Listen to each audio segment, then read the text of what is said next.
since 9/11, for better or for worse, there's been an infusion of students into Middle East studies programs, No doubt, yeah. and the study of Arabic, and that's all been good. I wish we didn't need 9/11 to cause that. It's one of the reasons that what's happening now is just so exciting.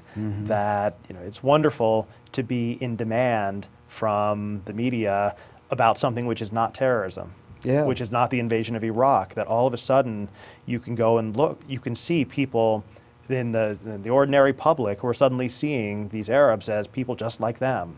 And they can understand the struggle for freedom, and they can understand why having these authoritarian regimes maybe wasn't such a great bargain after all.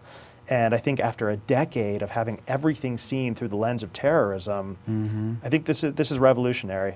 Reminds me, I happened to be in Israel around the time of the Green Movement after the election in Iran, and it was the same kind of thing, where Israelis who had been thinking about Iran as this nuclear-armed menace exclusively were suddenly seeing people who were like them. Right. And the Iranians that they could cheer on and identify with.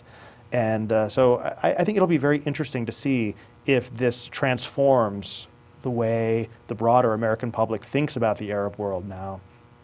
Beyond terrorism, beyond... And how the Arabs think about themselves. I think the main transformation that has already taken place, I think there are two. One is, if you spend time there, you understand the conspiracy thinking, the anti-Americanism that arises from that, the sense that we are powerless, we are the subjects of America's will that is imposed on the world.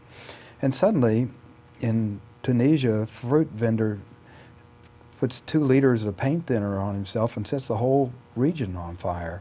And people, within a couple of weeks, the dictator is gone, the contagion spreads to Egypt, and Mubarak is gone, and Arabs are doing it themselves. And there's a sense of empowerment that I think is completely fresh, and that will never leave the region. And the second thing that I think is transformative, you touch on it when you mention the region being defined by terrorism. The terrorists are really left out of this revolution. The thing which is so interesting right now is that even more than when I was writing about this in the mid-2000s, that there really is a unified Arab political space right now, thanks to al-Jazeera, the social media, and the rest. And I mean, it's just been stunning to behold. I mean, this really came home to me about a week or two ago. I had on al-Jazeera, and they had a 5-way split screen of protests in 5 different Arab capitals, simultaneous protests, all using the same slogans and marching. There's unbelievable numbers in 5 different cities. And then they did one of those like magical flips and showed 5 different Arab cities and the same thing. And so people talk about this as diffusion or contagion, but I think that gets it wrong. It's not like it's one country imitating another. It's this already unified political space. And that's been astonishing to behold. Just to see how Yemenis are imitating Tunisians and Moroccans are imitating Egyptians.